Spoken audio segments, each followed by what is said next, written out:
Assalamualaikum warahmatullahi wabarakatuh.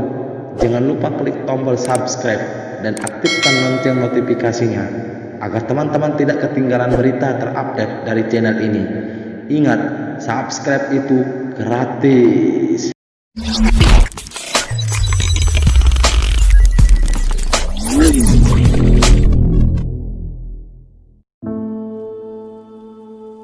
Papua kini menjadi garda terdepan perluasan perkebunan sawit.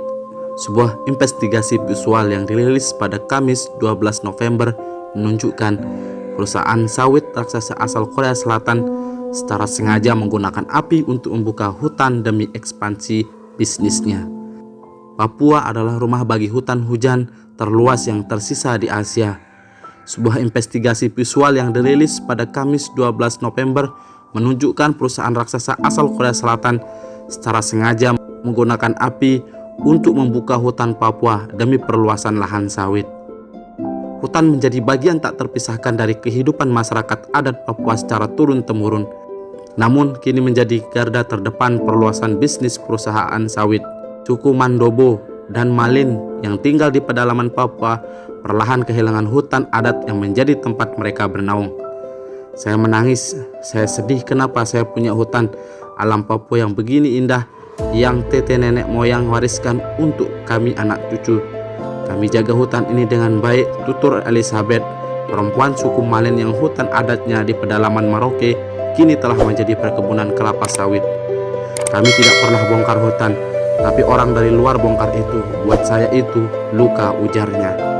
Sementara Petrus Kinggo, ketua Margo Kinggo dari suku Mandobo, berkukuh mempertahankan hutan adatnya di distrik Jair, Phompen Digol agar tidak dijadikan kebun kelapa sawit. Berjalan menyusuri hutan adatnya, Petrus menuturkan sagu yang tumbuh liar di hutan.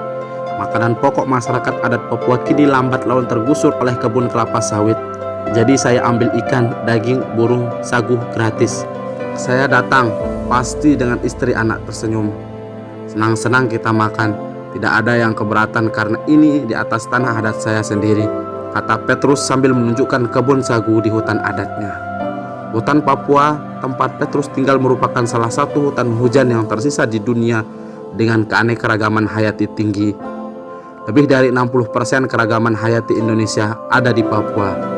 Tak jauh dari hutan adat itu, hamparan hutan telah berganti menjadi petak-petak perkebunan kelapa sawit. Sejauh mata memandang, pohon kelapa sawit berjajar teratur di area konsensi anak usaha perusahaan Korea Selatan, Korindo Group di Papua. Konglomerasi perusahaan sawit Korindo menguasai lebih banyak lahan di Papua daripada konglomerasi lainnya. Perusahaan ini telah membuka hutan Papua lebih dari 57.000 hektar are, atau hampir seluas Seoul, ibu kota Korea Selatan.